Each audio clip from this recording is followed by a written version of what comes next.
View. तो देखिए हम लोग अपना कौन सा टॉपिक पढ़ रहे थे, महासागरीय धाराएं।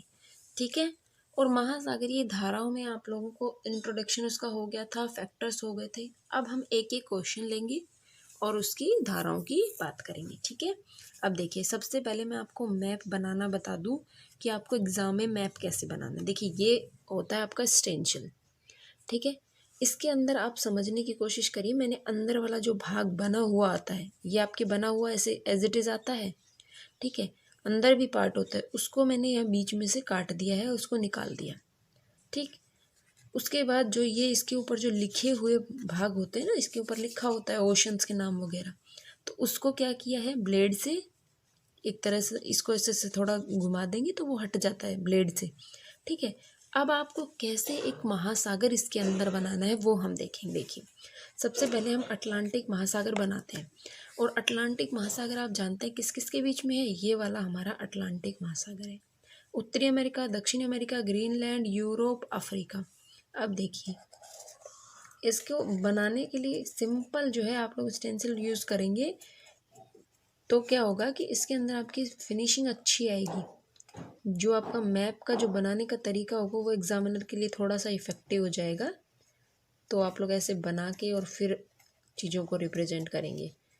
बहुत दिन पहले हम लोगों ने बात की थी कि हम लोग एक बार मैप को भी देखेंगे। ठीक है, ये चीज़ देखिए, अब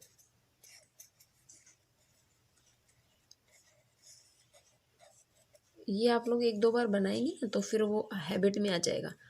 अब ये चीज़ हो गई। अब आपको थोड़ा सा गैप रख लेना है, क्योंकि आपको बहुत सारी चीज़ें जो है इसके अंदर बतानी है, इसलिए आपको थोड़ा सा इसके अंदर इसको थोड़ा इधर सरका के बना लेंगे ताकि अटलांटिक महासागर जो है हमारा थोड़ा बड़ा हमें क्लियर दिखाई देने लगे। ठीक है, देखिए अभी देख के आप लोग खुद ही कह देंगे कि मैम हाँ ये अच्छा आइडिया था।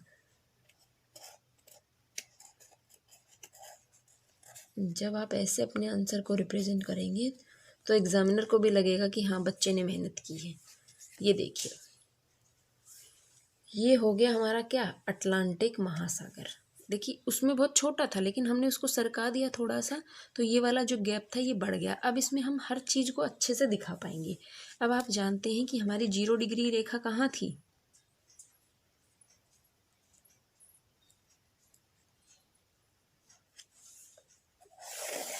ये हमारी 0 डिग्री है। ठीक, क्लियर हुई। अब हम उत्तरी अटलांटिक महासागर, दक्षिणी अटलांटिक महासागर, इस तरीके से इसके अंदर महासागरीय धाराओं की बात करेंगे। ठीक है, देखिए सबसे पहले ये देखिएगा, यहाँ से हम शुरू करते हैं। क्योंकि आप जानते हैं ये इक्वेटर है, भूमध्य रेखा है, तो यहाँ क्या है, गर्म है, तापमान अधिक है, और गर्म होने की वजह से जो यहाँ धारा उत्पन्न होती है, जो यहाँ से ये धारा जो चलती है, इसको हम क्या नाम देंगे, यहाँ लिखते हुए चलते हैं। ये हो गई हमारी उत्तरी विषुवत रेखीय धारा। ठीक, ये जो चल के जा रही है इस भूमध्य रेखा के साथ साथ। ठीक है, इस वाली धारा को हम क्या कहेंगे, उत्तरी विषुवत रेखीय धारा। ये क्या करती हैं, जैसे हम लोगों ने व्यापारिक पवनें पढ़ी थी, तो जो उत्तरी पूर्वी जो व्यापारिक पवनें थी, यहाँ वाली जो व्यापारिक पवनें हैं वो, और पृथ्वी के घूर्णन के कारण ये धाराएं इधर जाती हैं। जब ये धारा यहाँ पहुँची तो यहाँ पर ये कई शाखाओं में बट जाती है। एक धारा तो यहाँ पर कहलाएगी हमारी कौन सी, मैक्सिको की धारा, और एक जो यहाँ चली जाएगी उसको हम कहेंगे क्या, एंटीलीज की धारा। ठीक, एंटीलीज की धारा। 3 चीज़ें क्लियर हुई। ये हो गई हमारी विषुवत रेखीय धारा, ये इधर गई वो मैक्सिको की धारा, इसी की एक शाखा ऊपर जा रही है, उसको हमने कह दिया एंटीलीज की धारा। अब यहाँ पर फ्लोरिडा द्वीप है, उस द्वीप के जब पास ये जाती है तो उसका नाम हो जाता है क्या, फ्लोरिडा। बस ये नाम याद रखना। और अभी तक गर्म ही चल रही है, गर्म धारा हम इसको कह रहे हैं क्योंकि अभी तक ये गर्म धारा के रूप में ही हमारे पास जा रही है। ठीक है, फ्लोरिडा की धारा हो गई। अब आगे जो आती है वो आती है हमारी गल्फ स्ट्रीम। देखिए फ्लोरिडा, और गल्फ स्ट्रीम की धारा के कारण क्या होता है कि जो अमेरिका का जो ये वाला भाग है, जो ये वाला जो तट है, इसका जो जल है वो ठंडा और स्थिर रहता है, जिसे ठंडी दीवार या कोल्ड वॉल भी कहते हैं, जिसे कैप हैट्रस के नाम से भी हम लोग जानते हैं। ठीक है, तो ये हो गई हमारी कौन सी, आगे जब गई तो ये हो गई गल्फ स्ट्रीम। ठीक है, गल्फ स्ट्रीम। अब ऊपर से एक धारा आती है, यहाँ से एक धारा आई, कौन सी, लेब्राडोर। ऊपर यहाँ से एक धारा आई और इस गल्फ स्ट्रीम की धारा में मिल गई। जब गर्म और ठंडी धाराएं मिलती हैं तो कौन सी कंडीशन उत्पन्न होती है, मत्स्य उत्पादन के लिए वो इम्पोर्टेंट हो जाती है। ठीक है, अब देखिए, जो ऊपर से मिल गई, अब ये जो धारा है गल्फ स्ट्रीम की, अब यहाँ पछुआ पवनें अपना रोल दिखाएंगी, और पछुआ पवनों के कारण क्या हुआ कि ये इस तरफ ऐसे घूम गई, और अब इसका नाम क्या हो जाएगा, उत्तरी अटलांटिक पछुआ ड्रिफ्ट। ठीक है, इधर जो जा रही है, क्लियर हुई ये बात।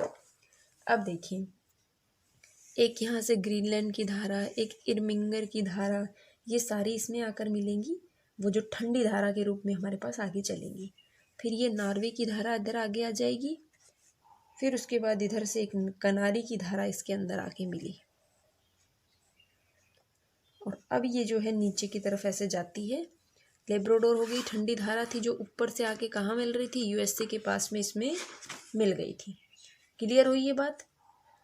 ठीक है, ये थी आपकी कनारी की धारा, कनारी और नॉर्वे, और उसके बाद में कौन कौन सी हो गई, ये आपका पूरा एक चक्कर बन गया, साइकिल बन गई, दिखे है ना। देखिए, ये अफ्रीका के पास में जब आप यहाँ पहुँचोगे तो ये कैनारी की धारा है जो इस विषुवत धारा मिल जाएगी, और फिर ये एक चक्कर के रूप में चलती रहती है। ठीक है, इतनी चीज़ें क्लियर हुई। उत्तरी विषुवत रेखीय धाराएं पछुआ पवनों नहीं सॉरी व्यापारिक पवनों के कारण उत्पन्न हुई, आगे गई मैक्सिको की धारा कहलाई, उसी की एक शाखा एंटीलीज की धारा। फिर जब ये उत्तर में जाती है तो यहाँ फ्लोरिडा की धारा के रूप में जानी जाएगी। फिर ये गल्फ स्ट्रीम, और गल्फ स्ट्रीम के बाद में ये क्या करती है, पछुआ पवनों के कारण ये इधर मुड़ जाती है, और इसको हम क्या कहते हैं, उत्तरी अटलांटिक पछुआ ड्रिफ्ट के नाम से जानते हैं। फिर ये दक्षिण की तरफ आएंगी, और फिर इधर नॉर्वे की धारा और कैनारी की धारा इसमें मिलती है, और फिर ये आगे एक चक्कर के रूप में चलती रहती है। ये हो गई आपकी उत्तरी अटलांटिक की धाराएं। ये चीज़ क्लियर हुई। यहाँ का जो पूरा एक चक्कर था वो। अब देखिए, अब हम बात करते हैं दक्षिण की, दक्षिणी अटलांटिक महासागर की। देखिए, दक्षिणी अटलांटिक महासागर में भी सेम चक्कर चलेगा, बस उसका नाम चेंज हो जाएगा। जो धाराएं हैं ना, उनके नाम चेंज हो जाएगा। यहाँ आप जानते हैं कि यहाँ जो बीच में है उसको क्या कहते हैं, सारगोसा सागर कहते हैं। ये बीच में इसी धाराओं के बीच में एक सागर है, उसको हम सारगोसा सागर कहते हैं। अब देखिए दक्षिण की, दक्षिण में आप जानते हैं कि यहाँ जो चलेगी उसको हम क्या कहेंगे, दक्षिणी विषुवत रेखीय धारा। ठीक है, अब आपको खुद से चीज़ों को समझना है। उत्तरी विषुवत रेखीय धारा, यहाँ जो चलेंगी उसको दक्षिणी विषुवत रेखीय धारा। जब ये आगे गई तो ये यहाँ इस वाले तट से टकरा के नीचे की तरफ आ गई, तो इसका नाम क्या हो गया, ब्राज़ीलियन धारा, जो यहाँ आई। ठीक है, उसके बाद जब ये और नीचे जाएगी तो यहाँ एक फॉकलैंड द्वीप है, तो उस धारा का नाम क्या कहलाएगा हमारा, फॉकलैंड धारा। ठीक है, उसके बाद ये यहाँ ऐसे मुड़ के चलने लगेंगी, और जब यहाँ आती हैं तो इसको हम कहते हैं दक्षिणी अटलांटिक। सेम वही जैसे उत्तरी अटलांटिक पछुआ ड्रिफ्ट था, ये दक्षिणी अटलांटिक पछुआ ड्रिफ्ट है।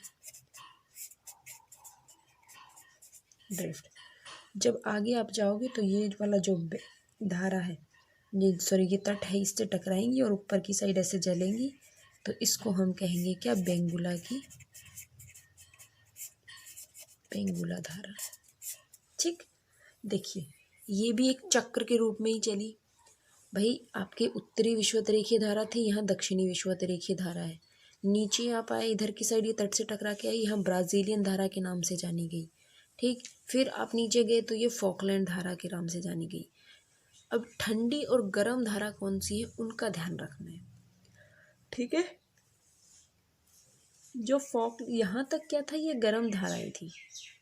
जैसे ये फॉकलैंड की धारा बनेगी, इसमें जो है यहाँ से एक धारा और आती है प्रशांत महासागर से, वो हम प्रशांत महासागर पढ़ेंगे जब, क्योंकि ओशन से एक दूसरे से मिले हुए हैं। तो फॉकलैंड की धारा से यहाँ से ये कोल्ड होना शुरू होती है, ये कोल्ड ठंडी धारा होगी। दक्षिणी अटलांटिक पछुआ ड्रिफ्ट ये भी कोल्ड है, और बेंगुला की धारा है वो भी कोल्ड धारा यानी ठंडी धारा है। ठीक है, और उत्तर में अगर बात करें तो हम लेब्राडोर की धारा, उसके बाद हमारी ग्रीनलैंड धारा, इर्मिंगर, नॉर्वे, उत्तरी अटलांटिक ड्रिफ्ट, रेनेल, भूमध्य सागरीय भी यहाँ से एक आके मिलती है, भूमध्य सागरीय जिसको हम बोलते हैं धारा। उसके बाद कैनारी की धारा, ये सारी धाराएं ठंडी है, और इधर जो जाएंगी वो सारी गर्म धाराएं होंगी, जैसे इसके अंदर थी और इसमें रहेंगी। अब देखिए, इसके अंदर एक चीज और बची है।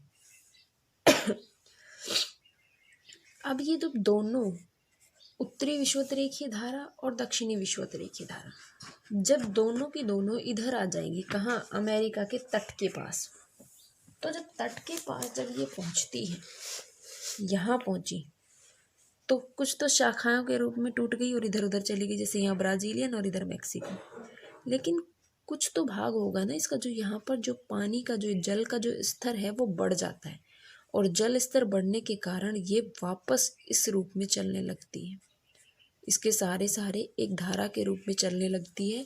उसको हम कहते हैं प्रति विषुवत रेखीय धारा, काउंटर इक्वेटोरियल करंट। क्या कहेंगे इसको, प्रति विषुवत